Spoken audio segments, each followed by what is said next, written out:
Colborne knows the regulations. He knows that his orders are to support the center, not to go wandering off into a swamp on a tactical adventure. If he moves now, he leaves a hole in the British line. If the French cavalry attacks while he is in the marsh, the 52nd will be wiped out to the last man. He will be remembered not as a hero, but as the fool who threw away the best regiment in the army. But he also knows what is coming. He watches Turpin's columns gathering speed. He sees the bayonets glittering in the dull light. He knows that once that mass of French infantry hits the shattered 4th Division, the battle is over. The British army will break. He looks at Wellington's position in the distance. There is no time to send a galloper for permission. By the time a rider got there and back, the war would be lost. The burden of command is a heavy thing. It is not just about giving orders. It is about knowing when to break them. It is about the terrible loneliness of the man who sees a truth that no one else can see. Colborne feels the weight of history pressing down on him. He thinks of Sir John Moore at Corunna. England expects every man to do his duty. But what is duty? Is it blind obedience to a plan that has failed, or is it the courage to act to save the army? He makes his choice. It is a decision that will be studied in military academies for the next 200 years. It is the decision that will ultimately break the back of the French Empire in the south. He turns to his officers, his face set like flint. The order he gives is quiet, conversational almost, as if he were suggesting a stroll in the park rather than a descent into hell. "We can go no further by standing still," he murmurs to himself. Then, raising his voice so it carries over the distant roar of the cannons, he addresses the regiment. "The 52nd will prepare to advance. We are going to cross the marsh." The soldiers look at the swamp. They look at the French army on the ridge. They look at their colonel, and without a word of complaint, without a moment of hesitation, they tighten their straps. They check their flints. They shift the weight of their packs. The crisis point has passed. The paralysis is broken. The forgotten man of the Peninsular War has decided to take the hand of fate and force it to his will. The march through the marsh is about to begin. To step off the solid ground and into the marsh at Orthez was to step out of the known world and into a void. For the 1,000 men of the 52nd Light Infantry, this moment is the psychological turning point of the war. They are leaving behind the safety of the main army. They are leaving behind the support of the artillery. They are severing the umbilical cord that connects them to Wellington and to the very idea of a coherent battle line. As the first company splashes into the water, a strange, suffocating silence descends upon them. Up on the ridge, the battle is a roaring furnace. You can hear the crashing of the volleys, the screams of the dying, the deep, rhythmic thud of the French drums beating the charge. But down here, in the hollow, the sounds of war are muffled by the thick, damp air and the dense vegetation. The world shrinks down to the immediate, physical struggle against the earth itself. The marsh is not merely wet ground. It is a treacherous, sucking quagmire fed by the winter runoff from the Pyrenees. It is a tangle of briars, rotting logs, and thigh-deep pools of freezing water hidden beneath a deceptive layer of marsh grass. Imagine the physical exertion required. These men are carrying 60 pounds of equipment: musket, bayonet, ammunition pouch, knapsack, greatcoat, canteen. Every step is a battle against gravity and suction. Boots sink deep into the clay, requiring a massive effort to pull free. The water seeps into woolen trousers, adding pounds of dead weight to every leg. And yet they do not stop, and more importantly, they do not speak. This is the discipline of the Light Division in its purest form. In a line regiment, the officers would be shouting, driving the men forward with curses and the flat of the sword. Here, there are only hand signals and low, urgent whispers. Keep your powder dry, watch your spacing, keep moving. Colborne rides at the front, or as near to it as his horse can manage. His charger struggles in the slime, terrified by the unstable footing. Colborne has to stroke the animal's neck, calming it, forcing it forward with his knees. He knows that he is the visual anchor for the entire battalion. If he looks worried, if he looks like he is doubting the path, the men will falter. So he maintains that statue-like impassivity. He looks straight ahead, toward the rising slope of the French flank, his eyes fixed on the destination like a man walking a tightrope. The danger of this march cannot be overstated. They are moving through a dead zone in full view of the French heights, if anyone cares to look down. If a single French sentry on the flank happens to glance into the valley, if a stray cavalry patrol rides along the edge of the marsh, the 52nd is dead. They are in column, struggling through mud. They cannot form a square to repel cavalry. They cannot form a line to return fire. They are sitting ducks. A few rounds of canister shot from a well-placed cannon would turn this depression into a slaughterhouse. The tension stretches tight, like a bowstring pulled to the breaking point. Every snap of a twig sounds like a gunshot. Every splash of water sounds like an alarm. The men are sweating despite the cold, the adrenaline pumping through their veins, making their hearts hammer against their ribs. They are waiting for the shout of discovery. They are waiting for the sky to fall. But the sky does not fall. High above them, General Turpin and his men are intoxicated by the spectacle of their own victory. They are looking forward, toward the retreating British 4th Division. They are watching the redcoats run. It is a sight so rare, so delicious to the French, that it consumes their entire attention. They are focused on the kill in front of them, blind to the knife sliding between their ribs. This is the fog of war in its most literal sense. It is not just smoke, it is the tunnel vision that descends on men in combat. The French believe the marsh is impassable, so they do not look at it. They believe the British are beaten, so they do not look for a counterattack. They are prisoners of their own assumptions. And so, the phantom battalion moves on. They wade through the deepest part of the bog. The water rises to their waists. Men stumble and fall, splashing into the muck, only to be hauled up instantly by their comrades. There is a frantic desperation to keep the muskets high, to keep the locks dry. A wet musket is a club, and a club is useless against what they are about to face. As they begin to climb the slope on the far side of the marsh, the ground begins to firm up. The mud gives way to turf. They are rising out of the underworld, back into the light. Colborne signals a halt, just for a moment. They are now directly under the brow of the hill. Above them, mere yards away, is the flank of Turpin's division. The noise of the French advance is deafening now, the tramping of thousands of boots, the cheering, the drums. The French are passing right across their front, moving away from them, exposing their unprotected side. Colborne watches the French columns march past. He sees the officers waving their swords, urging their men toward the British center. He sees the gaps between the French battalions. He sees the vulnerability. He turns to his men. They are caked in mud from head to toe. They look more like creatures of the swamp than soldiers of the king. They are gasping for breath, their chests heaving, but their eyes are bright. They have made it. They have crossed the impossible ground. Now comes the hardest part. They must transition from a disorganized gaggle of exhausted men into a perfect machine of war, and they must do it in seconds, and they must do it in silence. Colborne gives the signal. The officers and sergeants move among the men, pushing and pulling them into alignment. Form line, dress the ranks, fix bayonets. The metallic rasp of 1,000 bayonets being drawn and fixed onto muskets is usually a sound that carries, but here it is drowned out by the French drums. The 52nd forms up, a long single line of red and grey mud, 2 ranks deep, the classic British formation. They are now standing on the precipice of history. Just 50 yards ahead of them, over the crest of the rise, is the unsuspecting flank of an entire French division. 10,000 men are about to be ambushed by 1,000. Colborne draws his sword. He does not wave it. He simply holds it aloft, the steel catching the dull light of the afternoon. He looks along the line of his magnificent regiment. He sees the faces of the men he trained at Shorncliffe. He sees the result of years of discipline, of care, of trust. He nods once. Forward, he says, prepare to fire. The 52nd surges up the final few feet of the slope.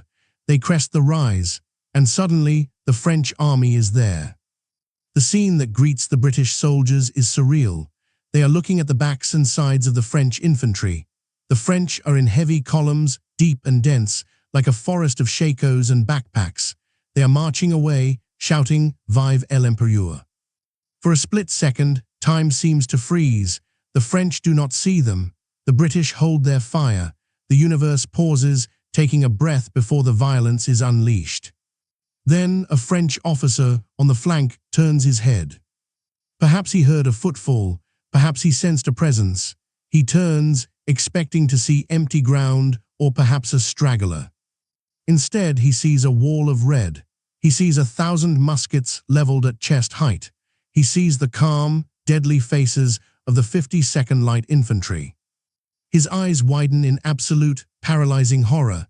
He opens his mouth to scream a warning, to shout, "Garde à vous." But it is too late. Colborne drops his sword. Fire! To the military historian, there is a term that chills the blood: enfilade. It is a dry, technical word. It speaks of geometry, of angles, of lines of fire. But on the battlefield, it translates into something far more visceral. It translates into a massacre. When the 52nd Light Infantry unleashed their first volley into the flank of General Turpin's division, they were not merely firing into a crowd. They were exploiting the cruel mathematics of war. Because the French were in column, deep, rectangular blocks of men designed to punch through the British lines, they presented a target that was almost impossible to miss. Imagine a long corridor packed tight with people. Now imagine firing a shotgun down the length of that corridor. The shot does not hit just the first person. It travels through the mass, striking the second, the third, the fourth. A single bullet, fired from the flank of a column, can kill 3 men before it loses its momentum. This is what happened on the ridge at Orthez. The crash of the 52nd's muskets was said to have sounded like a single, terrifying clap of thunder. It was not the ragged, rolling fire of a nervous unit. It was the precise, disciplined discharge of the perfect weapon, and the effect was instantaneous. The entire side of the French column simply dissolved. Men did not just fall, they were swept away as if by a giant, invisible scythe. The lead companies of Turpin's division, the men who, seconds ago, were shouting their victory, were shredded. The shock was physical. The sheer weight of lead hitting the French mass stopped their forward momentum dead in its tracks. For the French soldiers in the center of the column, the world turned into a nightmare of confusion. They could not see who was attacking them. All they knew was that their comrades on the left were dropping in heaps, screaming in agony. They could not return fire. To shoot back, they would have to turn 90 degrees, but they were packed so tightly together that they couldn't even raise their muskets without hitting the man next to them. They were helpless. 10,000 men, the elite of Soult's army, had been rendered impotent by 1,000 men standing in the right place. General Turpin, riding near the front, must have stared in disbelief. In the blink of an eye, his triumph had turned into a slaughter. He tried to shout orders, to wheel his battalions around to face this new threat, but the roar of the 52nd fire drowned him out, and the 52nd were not finished. Colborne did not give the French time to recover. He did not give them time to think, to reform, or to understand what was happening. He knew that shock is a perishable commodity. You must use it before it fades. As the smoke from the first volley drifted across the stunned French ranks, Colborne's voice cut through the din.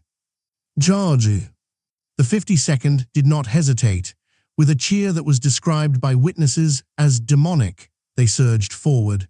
They emerged from the smoke like phantoms, bayonets leveled. To the French, this was the final straw. They had been ambushed from a swamp. They had been decimated by unseen fire. And now, these red-coated devils were rushing at them with cold steel. The psychological dam broke. It is a strange phenomenon in warfare, the panic of the crowd. It starts with one man throwing down his musket, then 2, then 10, then a whole company. It spreads faster than fire. The French soldiers, who had fought so bravely all morning, suddenly lost the will to stand. They were not cowards, they were simply human beings whose reality had been shattered. The flank of the French army began to crumble. The 52nd drove into them like a wedge. They pushed the French mass back onto itself. The crowded columns lost all cohesion. Officers were swept away by their own fleeing men. The neat, disciplined formations of the Grand Armée turned into a chaotic mob, stumbling over the dead, desperate to get away from the relentless advance of Colborne's regiment. Colborne, riding amidst the smoke, kept the pressure on. He knew that he had to keep moving. If he stopped, the French might realize how few men were actually attacking them. They might turn and fight. So he drove the 52nd forward, deeper and deeper into the French position, acting like a virus infecting a healthy body. High on the ridge, the Duke of Wellington saw the transformation. Through his telescope, he saw the French advance stop. He saw the great grey mass of Turpin's division shudder, then recoil, then break apart. He saw the flash of red coats appearing where no red coats should be. He realized instantly what had happened. He didn't know how Colborne had done it, how he had crossed the marsh without being seen, but he knew that the moment had arrived. The impossible trap had been sprung. The French line was unhinged. Wellington snapped his telescope shut. The time for defense was over. "Let the whole line advance," he ordered. The signal went up. Along the miles of the British front, the drums began to beat. The 3rd Division, the 6th Division, the battered remnants of the 4th, they all surged forward. The pressure that had been crushing them all day suddenly evaporated as the French army turned its attention to the disaster on its flank. But the 52nd was still the tip of the spear. They were now effectively behind the French lines, wreaking havoc in the rear areas. They captured artillery batteries before the gunners could even turn the cannons around. They overran baggage trains. They were an unstoppable force of nature. General Reille, the French corps commander, could only watch in horror as his magnificent wing disintegrated. He tried to throw in his last reserves, but they were swept away in the panic. The Phantom Battalion had done its work. They had not just defeated a division, they had broken the mind of the enemy army. As the afternoon sun finally began to break through the clouds, it illuminated a scene of total reversal. The hunters had become the hunted. The British army, which an hour ago was staring at defeat, was now sweeping forward in a tidal wave of victory. And at the center of it all, marching over the bodies of the French flank, was the 52nd Light Infantry. They were tired. They were covered in mud and blood. Their ammunition pouches were emptying fast, but they walked with the swagger of giants. They had done what no one else could do. They had walked through the water and the fire, and they had brought the French Empire to its knees. But the battle was not quite over. Marshal Soult was a stubborn man, and he was not going to let his army be destroyed without one final, desperate gamble. If you study the great disasters of military history, you will find they all share a common anatomy. An army rarely breaks because every single soldier has been killed. An army breaks because its mind has been killed. It breaks when the collective belief in victory is replaced, in a single heartbeat, by the certainty of death. What happens on the ridge at Orthez in the minutes following the 52nd ambush is a textbook example of this psychological disintegration. General Turpin's division, 10,000 men who had marched down the slope with the arrogance of conquerors, does not retreat. Retreat is a military maneuver. It involves rearguards, covering fire, and discipline. What happens to Turpin's division is not a retreat. It is an evaporation. The 52nd Light Infantry has driven a stake into the heart of the French right wing. By attacking the flank, Colborne has created a situation where the French numbers are actually a liability. As the panic spreads from the edge of the formation inward, the French soldiers in the center find themselves trapped by their own comrades. They are being pushed and shoved by the terrified men fleeing the bayonets of the 52nd. They cannot deploy. They cannot see the enemy. They can only feel the crush of bodies and hear the roar of the British musketry getting closer and closer. In this cauldron of confusion, command becomes impossible. General Turpin, the architect of the French attack, tries desperately to rally his men. He rides into the mob, waving his sword, screaming at them to stand and fight, but he is fighting a tidal wave. And then the final blow falls. Turpin is struck down, killed amidst the ruin of his own division. With their commander dead and their flank shattered, the French nerve snaps completely. The soldiers begin to throw away their muskets, they drop their knapsacks, they abandon the heavy equipment that slows them down. The sauve qui peut, save himself who can, becomes the order of the day. Colborne sees this, he sees the back of the enemy. It is the sight every commander dreams of, and the sight that usually signals the end of the killing. But Colborne knows that a wounded animal is still dangerous. If he stops now, if he lets the 50-second pause to loot or to catch their breath, the French might realize that they are being chased by a force a tenth of their size. They might turn around. So he keeps the pressure on. Push on, the order goes down the line. The 52nd, lungs burning, legs screaming with fatigue, keeps moving. They are no longer firing volleys. They are hunting. They are driving the French before them like sheep. They sweep along the ridge, capturing gun after gun, clearing trench after trench. Farther back, General Ryle, the French corps commander, watches in stunned horror as his entire wing dissolves. He had been preparing to celebrate a victory. Now he is looking at a catastrophe. He tries to throw in his support brigades, troops from General Paris's division, but it is like trying to stop a landslide with a picket fence. The fleeing troops of Turpin's division crash into the reinforcements, spreading the panic like a contagion. The reinforcements, seeing their comrades running in terror, assume the battle is lost. They turn and run too. The collapse is total. In less than 20 minutes, the entire French right wing, the hammer that was supposed to crush Wellington, has ceased to exist as a fighting force. And now, the Duke of Wellington plays his hand.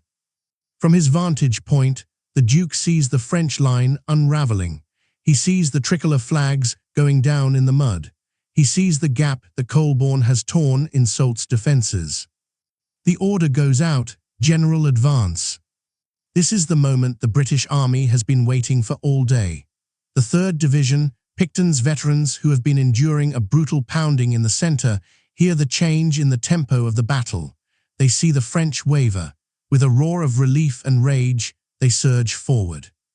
On the right, the 6th Division joins the attack.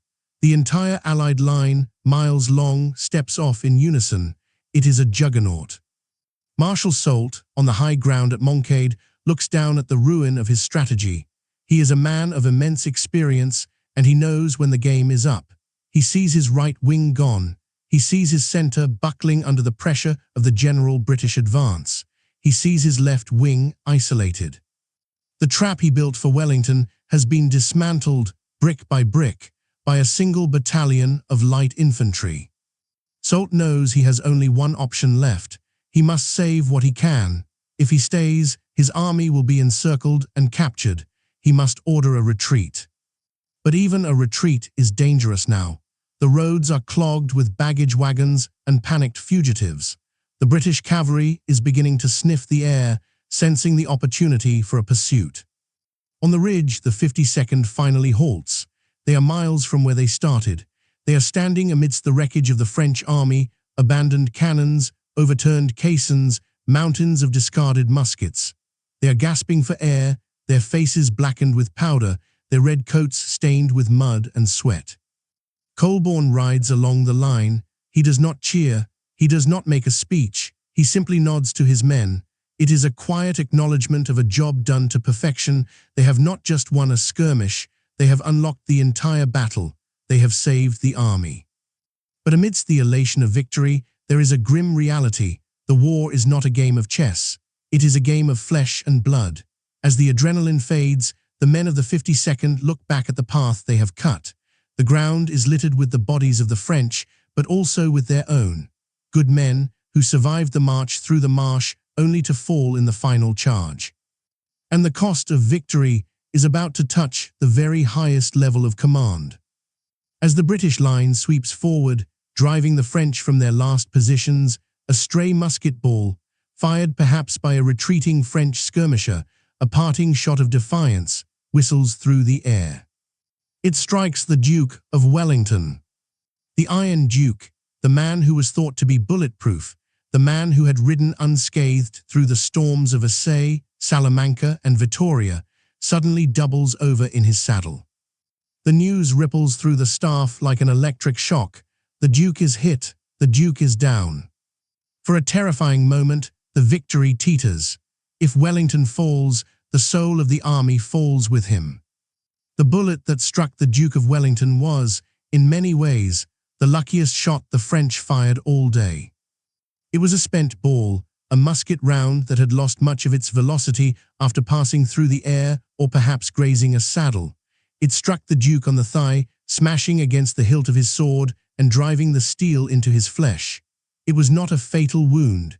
It did not shatter the bone or sever the artery, but the impact was agonizing. For a few terrifying moments, the staff officers surrounding the commander-in-chief feared the worst. They saw the man who held the entire Allied coalition together sway in his saddle. They saw the grimace of pain on a face that was usually a mask of stoicism. If Wellington died here, at the moment of victory, the psychological blow to the army would be incalculable. But Wellington, true to his nature, refused to leave the field. He gritted his teeth, straightened his back, and remained in command. Yet the damage was done. The wound was severe enough that he could no longer ride with his customary vigor. He could not gallop to the front to urge the cavalry forward. He could not personally oversee the pursuit. And this single, painful injury likely saved Marshal Soult's army from total annihilation. In the chaos of a rout, the difference between a defeat and a disaster often comes down to the speed of the victor. A fleeing army is vulnerable. It is a disorganized mob that can be ridden down, rounded up, and forced to surrender by the thousands. But to achieve that, the pursuing general must be ruthless. He must drive his exhausted men forward, ignoring their fatigue, to keep the pressure on the enemy's neck. Wellington was usually the master of this unrelenting pressure, but on this afternoon, crippled by pain, he was forced to ride slowly. The pursuit lost its bite. The British cavalry, lacking the direct, driving presence of the Duke, hesitated at the critical moments. The infantry, victorious but exhausted, slowed their pace. This slight hesitation gave Marshal Soult just enough breathing room. The French army was streaming back toward the bridge at Sault-de-Nevers, the only escape route across the river Disobeying. It was a scene of apocalyptic confusion. The narrow stone bridge became a choke point. Carts, cannons, horses, and terrified infantrymen were jammed together in a crushing mass. If the British cavalry had arrived in force at that moment, they could have turned the bridge into a cork in a bottle. The entire French army would have been trapped against the riverbank. Instead, the French managed to scramble across. They blew the bridge behind them, leaving a rearguard to hold back the sluggish British pursuit. Soult had been beaten, yes. He had been humiliated, but because of a stray musket ball, he had managed to drag the wreckage of his army away to fight another day. However, as the sun set over the bloody slopes of the ridge, the scale of the victory became clear. The French had lost nearly 4,000 men, killed, wounded, or taken prisoner. They had lost 6 cannons and immense quantities of supplies, but the true loss was not in numbers, it was in prestige. Soult had chosen his own ground. He had fortified it. He had outnumbered the attackers at the critical points, and yet he had been swept from the field. The myth of French invincibility on their own soil was shattered. The conscripts in Soult's army, who had been told that the British could not fight in France, now knew the truth. They deserted in droves. The morale of the army of the Pyrenees never truly recovered. On the British side, the cost had been high, over 2,000 casualties. The 4th Division and the Light Division had paid the butcher's bill. But when the staff officers began to analyze the returns, one statistic stood out above all others.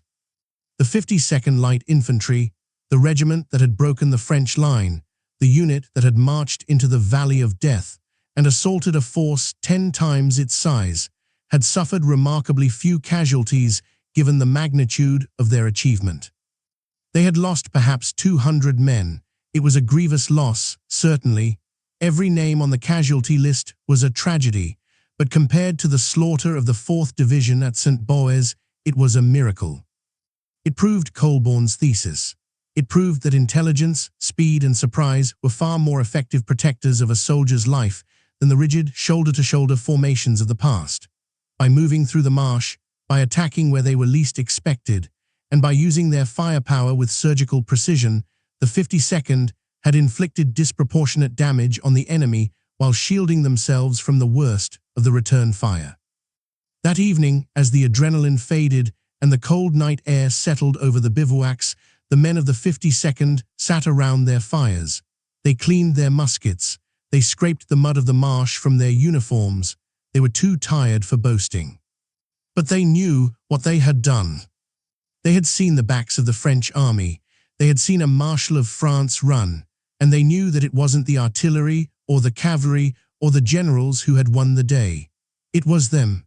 It was the phantom battalion that had walked out of the swamp and changed the course of the war. As for John Colborne, the man who had risked his career and his life on a single tactical gamble, there was no immediate fanfare. He simply returned to his duties. He ensured his men were fed.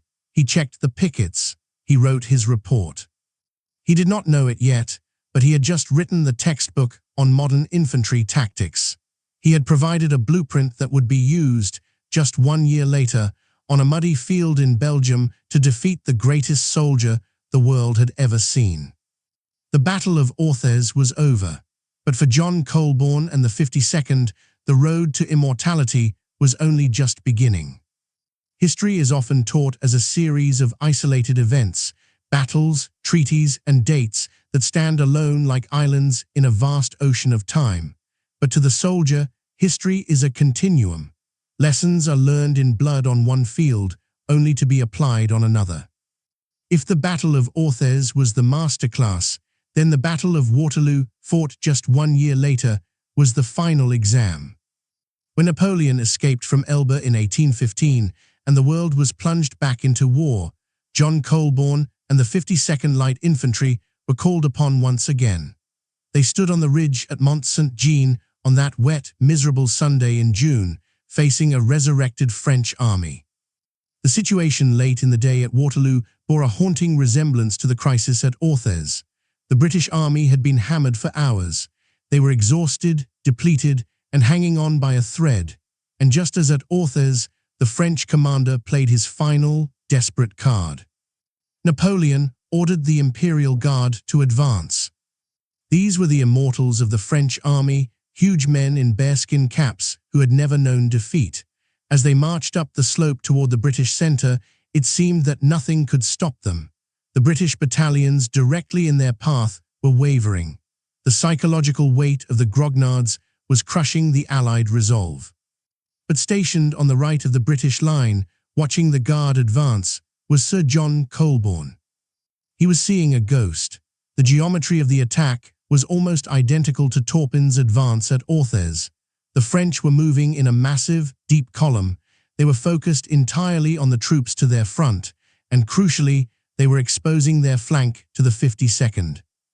For a lesser officer, the sheer terror of the moment, the sight of the Imperial Guard, the noise, the smoke might have induced paralysis. But Colborne had been here before. He had muscle memory of this exact tactical problem. He knew with absolute certainty what a single battalion of light infantry could do to a heavy column if they caught it from the side. He didn't need to guess. He didn't need to ask Wellington for permission.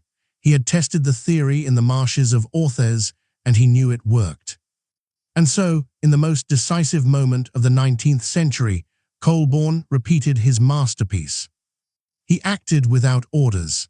He ordered the 52nd to leave the safety of the line. He wheeled the entire regiment around, swinging it like a gate, until they were perpendicular to the flank of the Imperial Guard.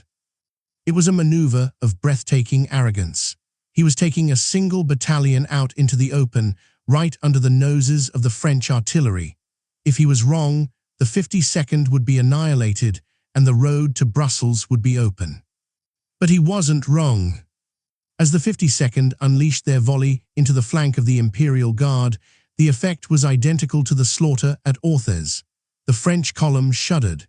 The great bearskins went down in windrows. The Invincibles were stopped dead, confused and ravaged by a fire they could not answer. When Colborne ordered the charge, the unthinkable happened. The Imperial Guard broke. The cry of La Garde recule, the Guard recoils, swept through the French army, shattering their morale just as the collapse of Turpin's division had done a year earlier.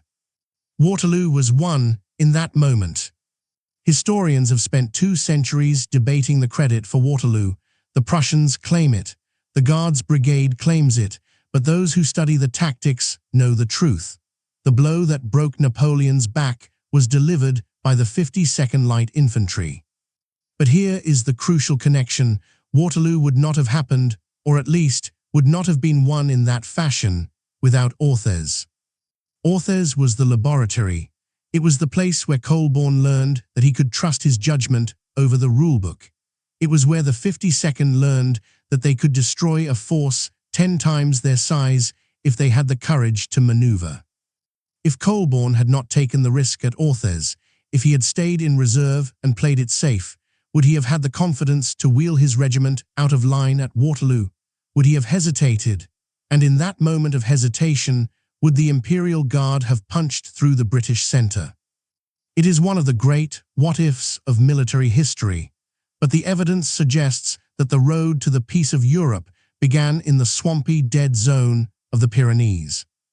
Wellington himself, though he often played down the contributions of others to burnish his own legend, knew the value of what had happened. Years later, when asked about the 52nd, he simply said, "A soldier of the 52nd is a man of honor."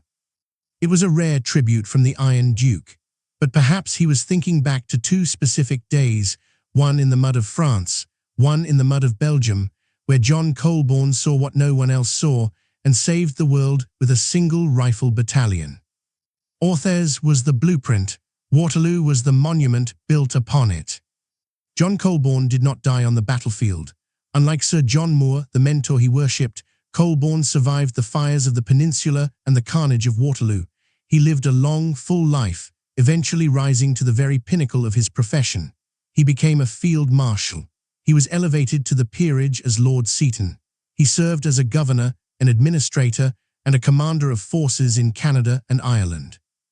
By the standards of his age, he died a celebrated man. And yet history is a fickle mistress. If you were to walk down a street in London today and ask a passerby to name a British hero of the Napoleonic Wars, they would say Wellington. They might, if they are well-read, say Nelson, but almost no one would say John Colborne. He has become a soldier's general, a figure revered by military historians and the regiments that trace their lineage to the 52nd, but largely forgotten by the nation he helped to save.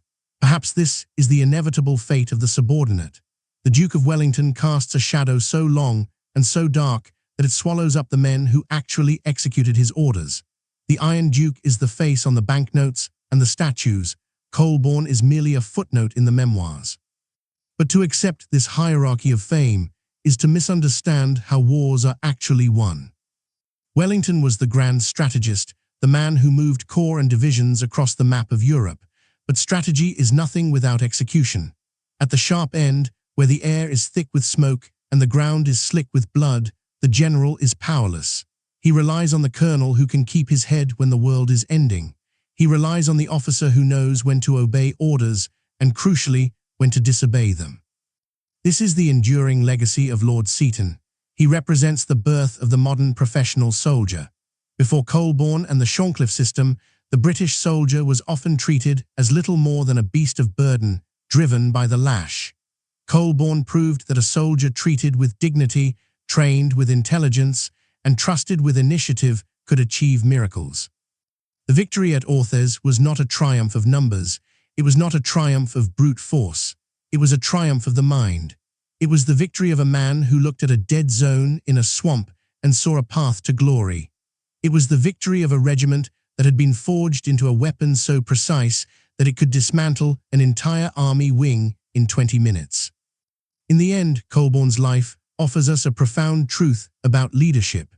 True genius is not always found in the flamboyant gestures or the famous speeches.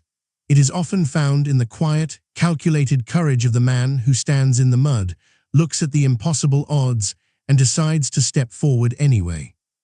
As the sun sets on the era of the redcoat, we should spare a thought for the man on the horse, watching the French columns march past his hiding place. We should remember the stillness before the command. We should remember the colonel who beat 10,000 with a single rifle battalion. John Colborne may not have the fame of Wellington, but on the fields of Orthez and Waterloo, he did something perhaps even more difficult. He turned the tide of history, not with a roar, but with a whisper. And for the men of the 52nd Light Infantry, that was enough. February the 27th, 1814, the foothills of the Pyrenees. If you were standing on the heights above the village of Orthez on this cold, grey morning, you would not be witnessing a battle. You would be witnessing a slaughter. For 5 years, the British Army under the Duke of Wellington has been an unstoppable machine, grinding its way across the Iberian Peninsula, liberating Portugal, smashing the French in Spain, and crossing the Bidassoa into France itself. They are the invaders now, marching on the sacred soil of the empire. The morale of the men is ironclad. Their belief in their commander is absolute. They believe that the peer, as they call him, cannot lose. They believe that wherever he points his telescope, victory inevitably follows. But here, on this muddy, corpse-strewn ridge in southern France, that belief is dying. The Battle of Orthez is not going according to plan. In fact, it is a catastrophe. To understand the sheer horror of this moment, one must understand the geography of the trap that Marshal Soult, Napoleon's most capable surviving commander, has set. Soult has positioned his army along a ridge that forms a distinct V shape. It is a masterpiece of defensive warfare. The slopes are steep, slick with mud, and utterly devoid of cover. And right at the apex of that V, effectively the hinge of the French line, sits the hill of Moncade. From this high ground, French artillery batteries have a godlike view of the battlefield. They can see every movement, every regiment, every single red coat trying to pick its way through the mire below. Wellington has launched his attack against the French right flank, centered on the village of St. Boaz. It is a vital position. If the British can take the village, they can turn the French flank. The task has fallen to the 4th Division under General Louis Tough, veteran troops who have seen the worst of this war. They have stormed the village.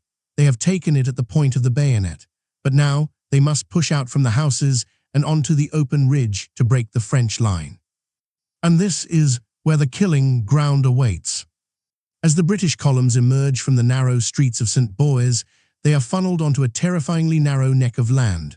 On either side, deep ravines drop away, making it impossible to spread out or deploy into line.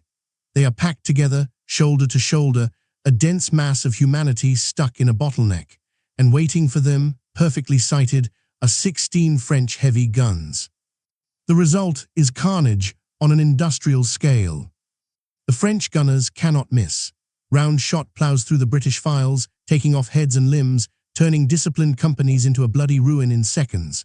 Grape shot, bags of iron balls that turn cannons into giant shotguns, shreds the front ranks as they try to deploy. The British soldiers, arguably the finest infantry in the world at this moment, are helpless. They cannot return fire. They cannot charge because the terrain is too narrow. They can only stand and die or retreat. General Cole, a man not easily shaken, is forced to pull his shattered division back into the village. But the French infantry, seeing the British waver, counterattack. General Turpin, commanding the French division on this sector, senses blood. His men rush forward, bayonets leveled, driving the survivors of the 4th Division back through the streets of St. Boaz. The British attack has not just failed, it has been crushed. On the opposite flank, things are no better. The 3rd Division, the famous Fighting Third under General Picton, is pinned down, unable to make headway against the French centre. For the first time in years, a tremor of panic begins to ripple through the British staff. Officers look to Wellington, expecting a new order, a brilliant manoeuvre, a sudden change of plan. But the Iron Duke sits on his horse, his face grim, the famous beak-like nose pointed toward the disaster unfolding on the ridge. He is running out of men. He has thrown his hammer at the wall, and the hammer has shattered. High on the ridge, Marshal Soult watches the British recall. He is a man who has suffered humiliating defeats at Wellington's hands before. He has been chased out of Portugal, beaten at Salamanca, and driven through the Pyrenees. But today, he feels the weight of history shifting. He sees the redcoats stumbling back, leaving trails of dead behind them. He sees the hesitation in the British lines. According to legend, Soult slaps his thigh in delight and turns to his staff, shouting, "At last, I have him." It is a premature celebration, but a justified one. By all the conventional rules of warfare, the battle is won. Wellington has committed his main force and been repulsed. The British army is divided, stuck in the mud, and demoralized. All Soult has to do is hold his ground, let his artillery finish the work, and then launch a general counterattack to sweep the invaders into the river. But Marshal Soult has forgotten one thing. He is fighting the British Army, an institution that, by 1814, has produced a strange and dangerous breed of officer. In the center of the British line, waiting in reserve near a Roman camp, stands the 52nd Oxfordshire Light Infantry. They are part of the famous Light Division, the elite of the elite. They are not like the rigid line regiments dying in the bottleneck at St. Boaz. They are trained to think, to move fast, to use the ground. And commanding them is Colonel John Colborne. Colborne is a man of severe, almost puritanical professionalism. He is not a flamboyant aristocrat playing at war. He is a student of his craft. As he sits on his horse, listening to the screams of the 4th Division dying just a mile away, he analyzes the battlefield with a cold, geometric precision. He sees what Wellington, distracted by the failure on the flanks, has missed. He sees a gap between the French right wing, which is currently cheering its victory over the 4th Division, and the French center. There is a piece of ground that everyone has ignored. It is a marshy, boggy depression leading up the slope. It is considered impassable for heavy infantry and artillery. It is a dead zone on the map, covered by nothing but mud and briars. Colborne realizes that the French have left this gap unguarded because they believe no one is mad enough to try and march a battalion through it. It would mean separating entirely from the rest of the army. It would mean marching unsupported into the heart of the French position. If he is spotted halfway up, his battalion will be annihilated, surrounded and cut to pieces before they can even fire a shot. Moreover, Colborne has no orders to move. Strictly speaking, his duty is to stand still and wait for Wellington to tell him what to do. To move without orders is a court-martial offense. It is the end of a career. But Colborne looks at the ridge.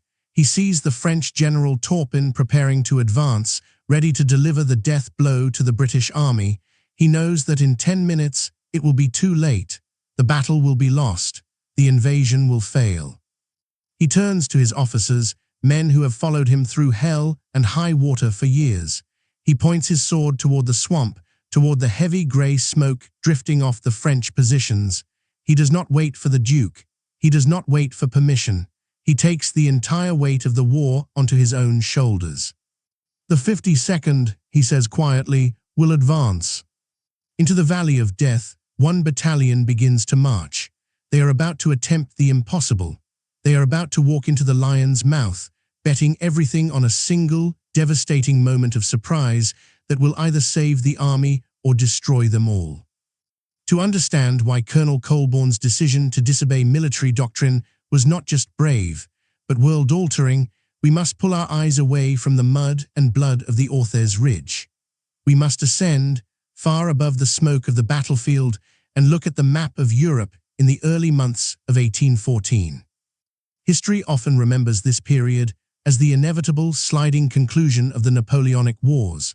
We tend to view 1814 as a mopping-up operation, a time when the French Empire was already a corpse, merely waiting for the Allies to nail the coffin shut. We think of the retreat from Moscow, the disaster at Leipzig, and assume that the outcome was written in stone. But to the men living through it, the winter of 1814 did not feel like an ending. It felt like a terror. Europe was certainly ablaze, but the fire was not burning out. It was raging with a renewed, desperate intensity. Napoleon Bonaparte, the man who had held the continent in a vice grip for a decade, had been wounded, yes. He had been beaten back to the borders of France, but like a wolf driven back to its den, he had suddenly become more dangerous, more unpredictable, and more ferocious than he had been in years. In the north and east of France, facing the massive armies of Russia, Prussia, and Austria, the emperor was performing miracles. Just weeks before the Battle at Orthez, Napoleon had launched what history calls the 6 Days Campaign. Outnumbered and outgunned, moving his exhausted troops through snow and freezing mud. He had struck the Allied armies again and again, at Champorbert, at Montmirail, at Vorchamps. He had shattered their confidence. The great powers, seemingly so united against him, were beginning to fracture. Austria was wavering. The Russians were exhausted. There was a very real fear in the capitals of Europe that the coalition might collapse, that they might sue for peace, leaving Napoleon on his throne, battered but alive. This is the crushing weight that rested on the shoulders of the Duke of Wellington in the south. He was the other claw of the vice. While the emperors and kings in the north were stumbling, Wellington's army was the only force that had consistently beaten the French for 5 straight years. His invasion of southern France was not a sideshow, it was the critical pressure point. If Wellington could be stopped, if his army could be broken, or even just stalled here in the Pyrenees, the pressure on Napoleon would ease. The emperor could strip troops from the south to reinforce the north, and the whole delicate house of cards that was the Allied invasion might come tumbling down. And the man tasked with stopping Wellington was no mere functionary. He was Marshal Soult, the Duke of Dalmatia. Soult is a fascinating figure, a man often vilified by British historians as a looter or a grumbler, but who was, in reality, a defensive genius of the highest order.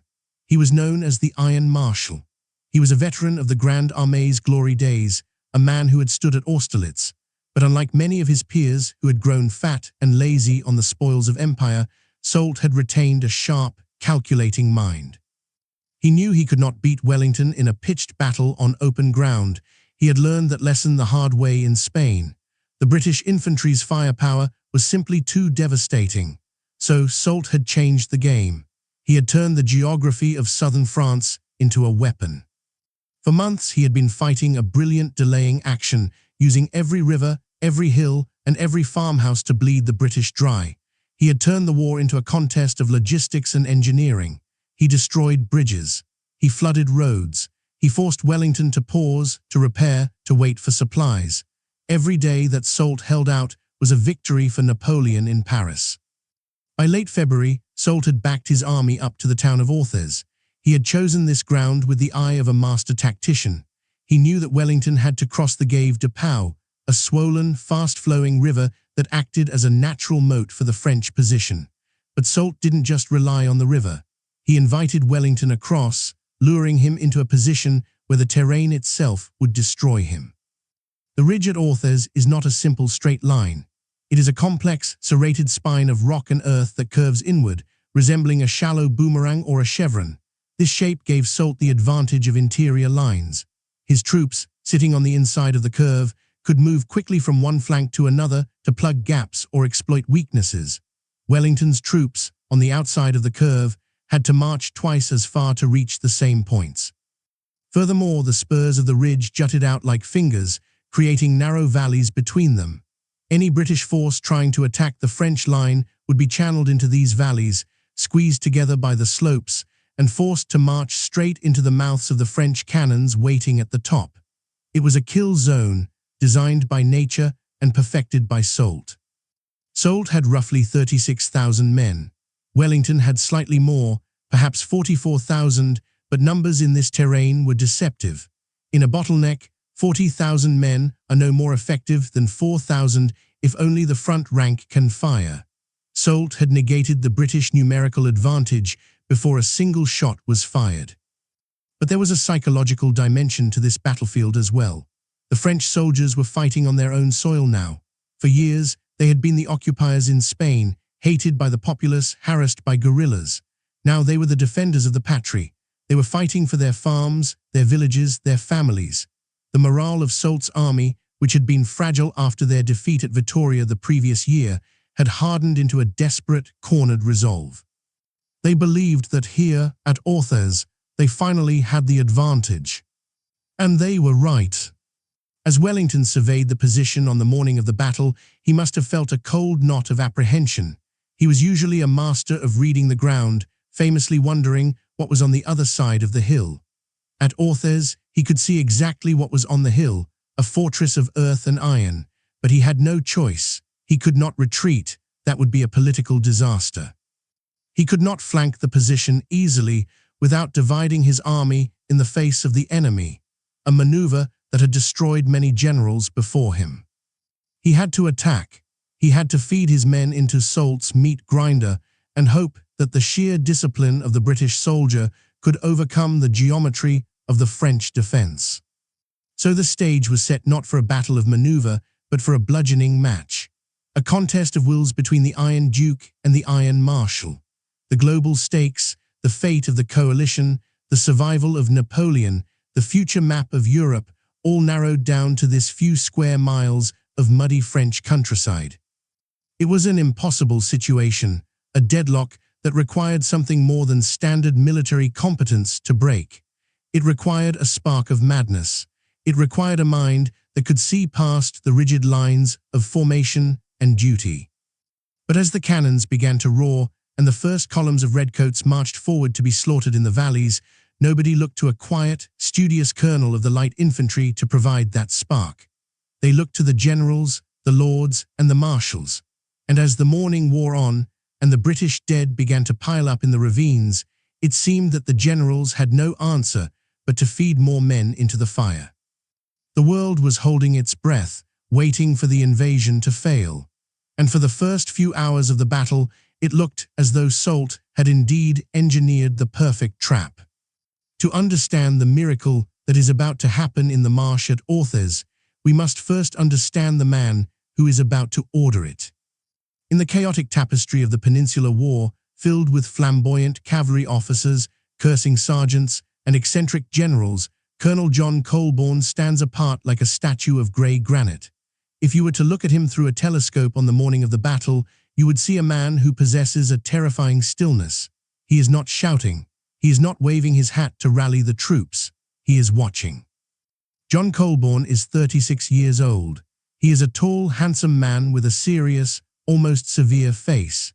In an army where officers often bought their commissions for social prestige, treating war as a kind of violent fox hunt, Colborne treats it as a science.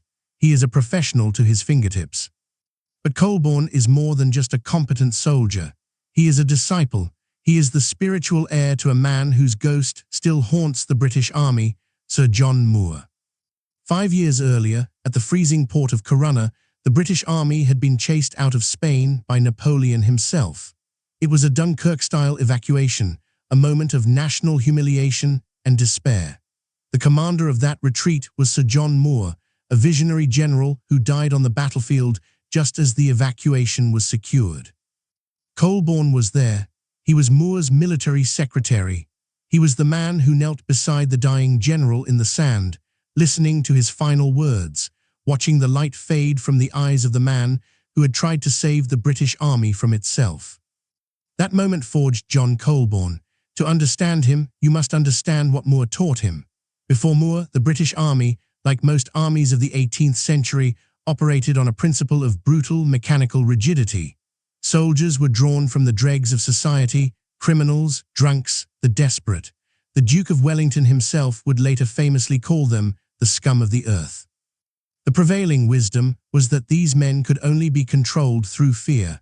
The lash was the primary tool of instruction. Discipline was beaten into them until they were terrified automatons, capable of standing in a line and firing volleys into the smoke, but incapable of independent thought. A soldier who thought was considered dangerous. Sir John Moore rejected this, and at a windswept camp in Kent called Shorncliffe, he began a quiet revolution that would change warfare forever. Colborne was one of the architects of this revolution. At Shorncliffe, they created the light infantry. The idea was radical. What if you treated the soldier as a human being? What if you taught him not just how to march, but how to read the ground? What if you encouraged him to aim, rather than just point his musket? What if you trusted him? This was the Shorncliffe system. It was built on the concept of mutual respect between the officer and the private. In the light infantry regiments, the 43rd, the 95th Rifles, and Colborne's own 52nd, flogging was rare. Officers were expected to know the names of their men, to care for their welfare, and to lead by example, not by coercion. Colborne absorbed this philosophy into his very bones. He believed that a single intelligent soldier, acting on his own initiative, was worth 10 mindless automatons. He trained his men to work in pairs, to use cover, to move fast, and above all, to understand the objective of the battle. But Colborne added his own layer of intellectual rigor to Moore's humanism. He was a scholar of war. While other officers were drinking and gambling in the mess, Colborne was often found reading military history, studying the campaigns of Caesar and Marlborough, analyzing topography. He understood that war was a game of geometry and timing. He was a man who demanded perfection. There are stories of Colborne drilling the 52nd relentlessly, not to break their spirits, but to give them the confidence that comes from mastery. He wanted them to be able to perform complex maneuvers in the pitch dark, in the pouring rain, under heavy fire. He wanted the regiment to move like a single living organism. This intensity made him a somewhat intimidating figure.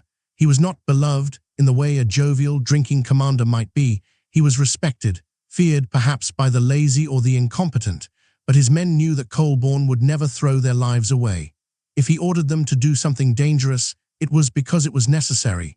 If he told them to stand and die, they would do it, because they knew he would be standing right there beside them. By 1814, Colborne had turned the 52nd Light Infantry into arguably the finest single battalion in the world. They were a weapon of precision. And this brings us back to the ridge at Orthez. Any other colonel commanding a standard line regiment would have looked at that swampy gap in the French lines and seen nothing, or if they had seen it, they would have dismissed it. My orders are to stay here, they would have thought. If I move, I will be court-martialed. If I fail, I will be disgraced. The rigid discipline of the line infantry crushed initiative. It taught officers to wait for the general to pull the strings.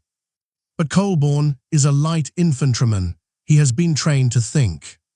As he sits on his horse, watching the disaster unfold on the flanks, his mind is racing through the variables. He sees the geometry of the battlefield collapsing. He knows that Wellington is distracted. He knows that no orders are coming. He also remembers the lessons of Shorncliffe. The object of the maneuver is to defeat the enemy. Rules are guidelines. Victory is the goal. He looks at the ground. He judges the distance. He calculates the time it will take for the French column to descend the hill and crush the British centre. He weighs the risk of his own career against the survival of the army. It is the moment where the man meets the hour. If Colborne were a lesser officer, if he were a man who feared the rulebook more than defeat, he would do nothing. He would sit there and watch the battle be lost, secure in the knowledge that he had obeyed his orders to remain in reserve. But John Colborne is the disciple of Moore. He knows that there are times when the book must be thrown away. He knows that the spirit of the light infantry is to seize the fleeting opportunity, to strike where the enemy is weakest, to be the unexpected variable in the equation. He glances at his men. The 52nd are resting on their arms, watching him. They are wet, muddy, and tired, but they are alert. They trust him. They are ready to move at a whisper. This is the forgotten genius of the Peninsular War. It is not just about a clever flank attack. It is about a fundamental shift in the psychology of command. It is the triumph of the professional, thinking soldier over the rigid, aristocratic hierarchy of the past. Colborne closes his telescope. He settles himself in the saddle. The decision is made. He is about to gamble his life, his reputation, and the lives of 1,000 men on a single conviction that he is right and the rest of the world is wrong. He turns to his second-in-command. The order is given calmly, without theatrics. There is no shouting, just a quiet command that will ripple down the line, from company to company, waking the dragon. Stand to your arms, the 52nd will advance. The disciple of Moore is about to take the master's lessons and apply them with a vengeance. To understand the precise mechanics of the miracle at Orthez, we must look closely at the tool John Colborne used to achieve it. In popular history, when we think of the elite British troops of the Napoleonic Wars, our minds almost instinctively turn to the Green Jackets, the 95th Rifles. Thanks to the novels of Bernard Cornwell and the adventures of Richard Sharp, The rifleman has become the iconic hero of the era, the rugged individualist, dressed in bottle green, picking off French officers with a Baker rifle. But the 52nd Oxfordshire Light Infantry did not wear green. They wore red, just like the rest of the army, and they did not carry rifles. They carried smoothbore muskets. To the uninitiated, this might sound like a disadvantage. The smoothbore musket was notoriously inaccurate, a weapon designed for mass volleys, not precision work.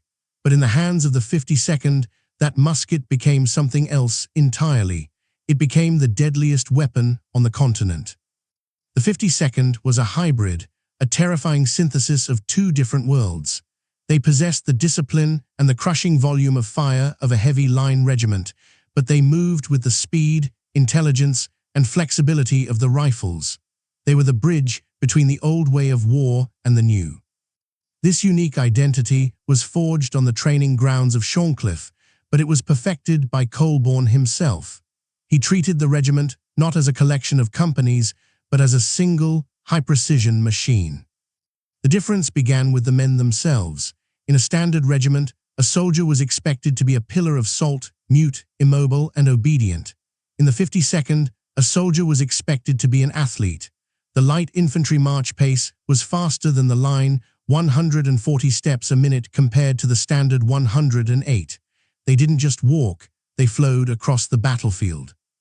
They were trained to trot, to run, to vault fences, and to swim rivers, all while keeping their formation intact. But the true revolution was in how they fought. Colborne drilled his men in the art of skirmishing. They operated in pairs, dependent on each other for survival. One man would fire while the other loaded, ensuring that there was never a moment where both were defenseless. They were taught to use the ground, to find the fold in the earth, the tree stump, the ditch, that would make them invisible to the enemy. And while they carried muskets, they were taught to aim. This was a radical departure from standard doctrine, which simply required soldiers to level their weapons at the enemy mass. The 52nd practiced target shooting. They learned to judge distance, to account for wind, to pick their targets. A volley from the 52nd was not just a wall of lead, it was a guided hammer blow. This training created a unique psychological profile. The men of the 52nd knew they were elite. They carried themselves with a certain swagger, a quiet arrogance that comes from supreme confidence. They did not fear their officers, they trusted them. And in return, the officers treated the men with a respect that was almost alien to the rest of the army. Colborne fostered this culture of mutual reliance. He knew that in the heat of battle, when the smoke was thick and the noise was deafening, a soldier motivated by fear would hesitate, but a soldier motivated by pride would fight like a demon. There is a story that illustrates the bond within the regiment. Colborne was known to be severe, a man who demanded absolute perfection on the parade ground. He would drill the men for hours, forcing them to repeat maneuvers until they could do them in their sleep. But he also ensured they were the best fed, best clothed, and best cared for men in the division. He spent his own money to improve their equipment. When they marched, he marched with them. When they slept in the rain, he slept in the rain. By the winter of 1814, this forging process was complete. The 52nd had fought its way across Spain. They had stormed the breaches at Ciudad Rodrigo. They had stood firm at Salamanca. They had been hardened in the fires of a dozen battles. The weak had been weeded out. The survivors were veterans of the highest order. They had become, in essence, the perfect weapon. A unit that could deploy from a column into a line in seconds, that could deliver a volley every 15 seconds, and that could charge with the bayonet with the ferocity of a heavy brigade. So as they stood in the mud at Orthez, watching Colborne on his horse, they were not trembling. They were waiting.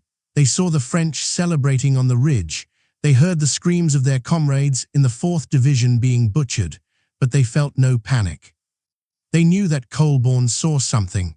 They didn't know what it was. They couldn't see the gap in the marsh from where they stood, but they knew that if the colonel was ordering them to move, there was a purpose. This is the hidden factor that Marshal Soult could not see from his hilltop. He saw a red regiment just like any other. He calculated their movement speed based on standard tables. He estimated their firepower based on standard musketry. He did not know he was looking at the 52nd. He did not know that he was looking at 1,000 men who could move faster than his cavalry, shoot straighter than his guard, and who were being led by a man who had decided to break every rule of war to destroy him. The weapon is forged, the powder is dry, the trap is about to be sprung. Colborne raises his hand. The drums beat a sharp, staccato rhythm, not the slow, rolling thunder of the line, but the quick, urgent cadence of the light infantry.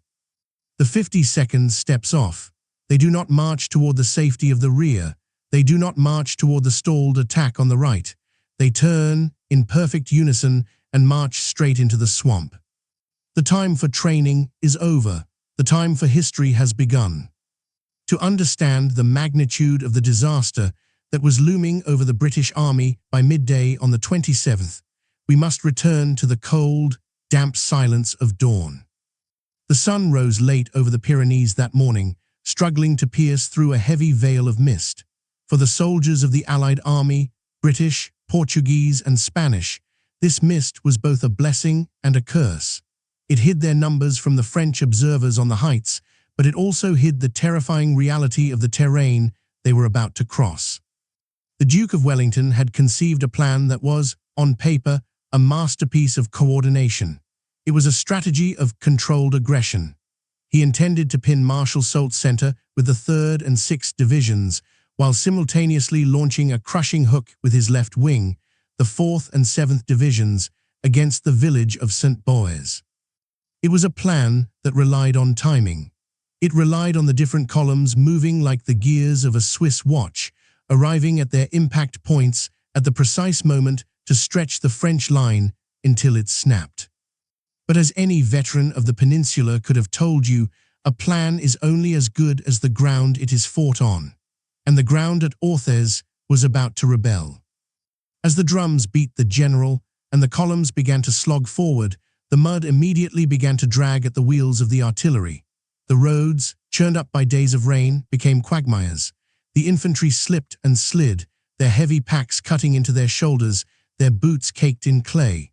The precision timing that Wellington relied on began to dissolve before the first shot was even fired. The initial target was the village of St. Bois. It sat on a prominent spur of the ridge, dominated by a stone church tower that the French had turned into a fortress. To take it, the 4th Division under General Cole had to advance up a steep, exposed slope. At first, the attack seemed to go well. The British infantry, with their customary discipline, pushed through the French skirmish line. They stormed the churchyard. They fought house to house, clearing the French defenders with the bayonet. By mid-morning, the Union Jack was fluttering over the village.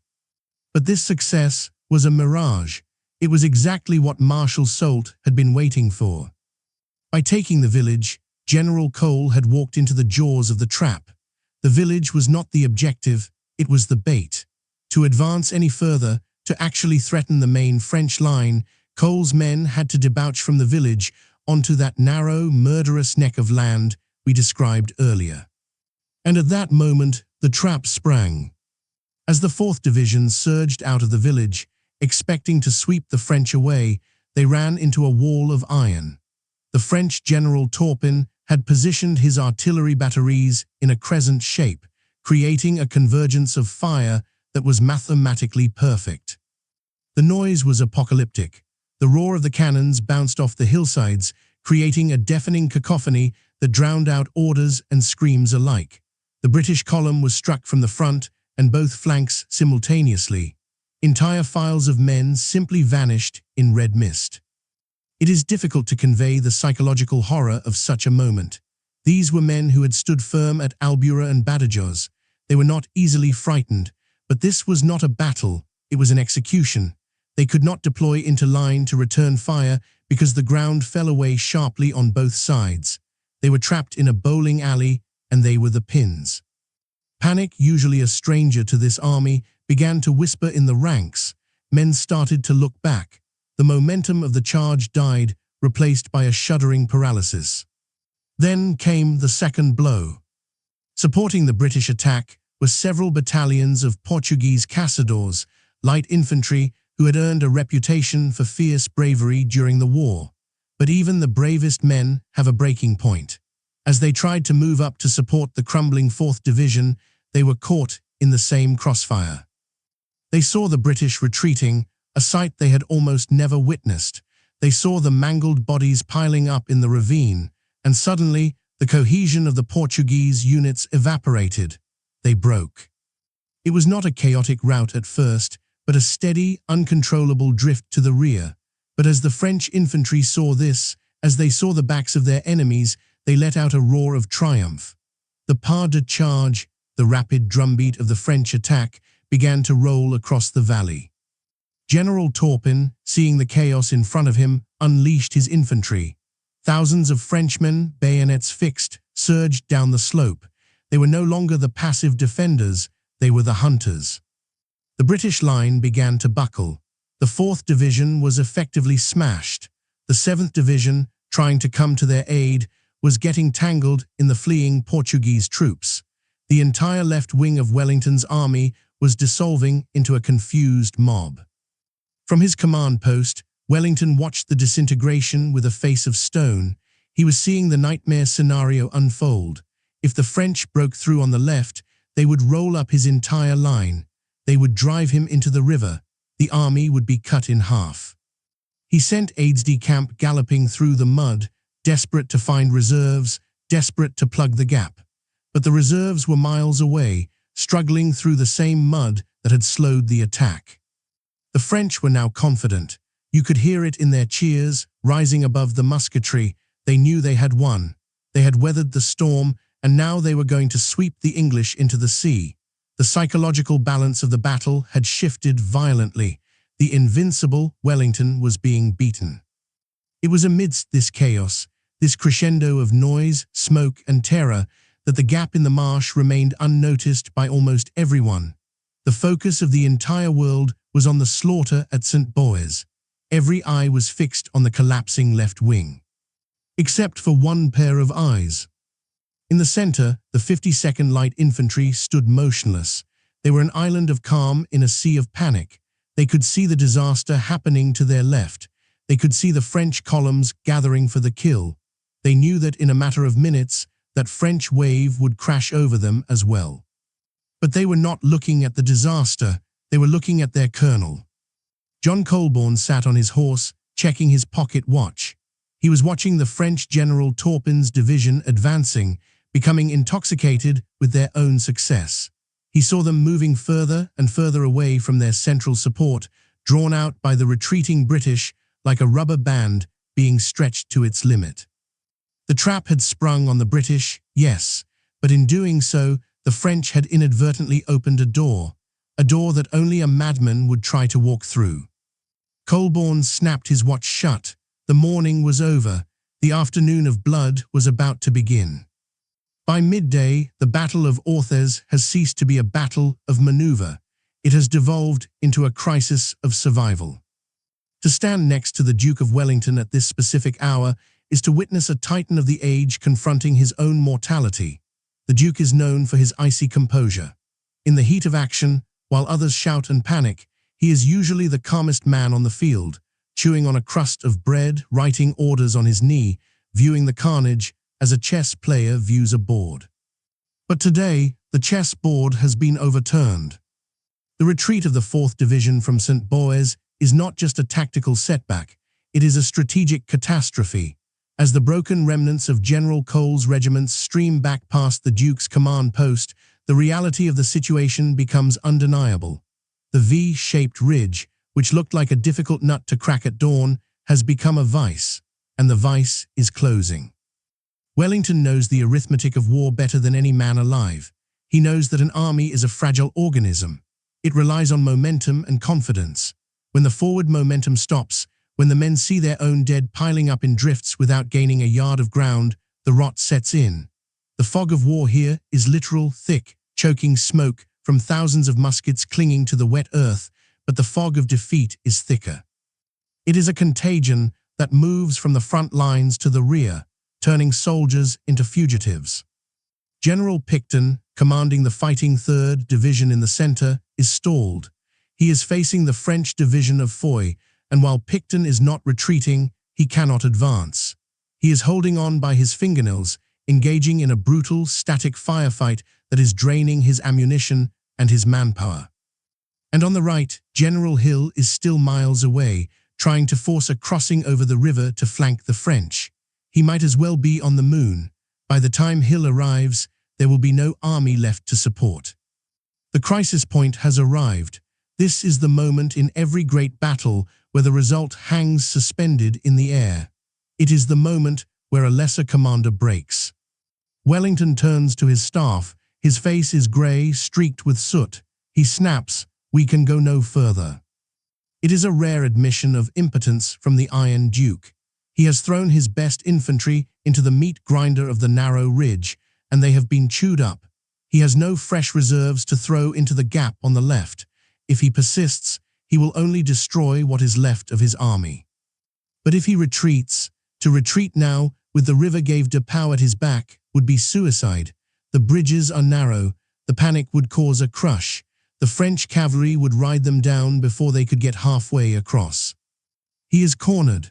For the first time in the Peninsular War, the British army is staring at total annihilation. On the French side of the valley, the mood is electric. General Ryle, commanding the French right wing, watches the British hesitation with the eye of a predator. He sees the redcoats stumbling back from St. Boaz. He sees the slackening of the British fire. Ryle knows that the time for defense is over. The British are stunned. They are reeling like a boxer who has taken a massive blow to the jaw. Now is the time for the knockout punch. Ryle orders General Turpin to reform his division. These are fresh troops, relatively untouched by the morning's fighting. They form into heavy columns, massive blocks of men, 20 ranks deep. The plan is simple, brutal, and effective. They will march down the slope, smashing through the disorganized British left, and roll up the entire Allied line from end to end. It is a maneuver that has won 100 battles for Napoleon, the colonne d'attaque. It relies on sheer weight and terror. As the drums begin to beat the pas de charge, the ground literally shakes. 10,000 Frenchmen begin to move. And this brings us, finally, to the solitary figure of John Colborne. While the generals are consumed by the chaos on the flanks, Colborne is sitting quietly in the center. He is effectively in the eye of the hurricane. The 52nd Light Infantry has been held in reserve, positioned on a low rise near the Roman camp that marks the center of the British position. From here, Colborne has a panoramic view of the tragedy. He sees what Wellington, obscured by the smoke at St. Boaz, cannot fully appreciate. He sees the flank of Turpin's advancing column. This is the crucial detail. As Turpin's French division moves forward to crush the British left, they are marching diagonally across Colborne's front. They are exposing their side, their flank, to the center of the battlefield. But between Colborne and that exposed flank lies the obstacle that has dictated the entire flow of the battle, the marsh. The marsh is a triangular wedge of boggy ground, fed by winter rains, separating the French center from their right wing. The French engineers have dismissed it as impassable. The British engineers have ignored it for the same reason. It is a no-man's land of mud, thigh-deep water, and tangles of briar. To the military mind of 1814, you do not send soldiers into a marsh. They will lose their formation. They will foul their muskets. They will become stuck and helpless, easy targets for any enemy skirmishers. But Colborne looks at the marsh, and he does not see an obstacle. He sees a highway. He realizes that because the French think it is impassable, they are not watching it. They are focused entirely on the British troops in front of them. Their flank, the vulnerable ribs of the giant beast, is naked.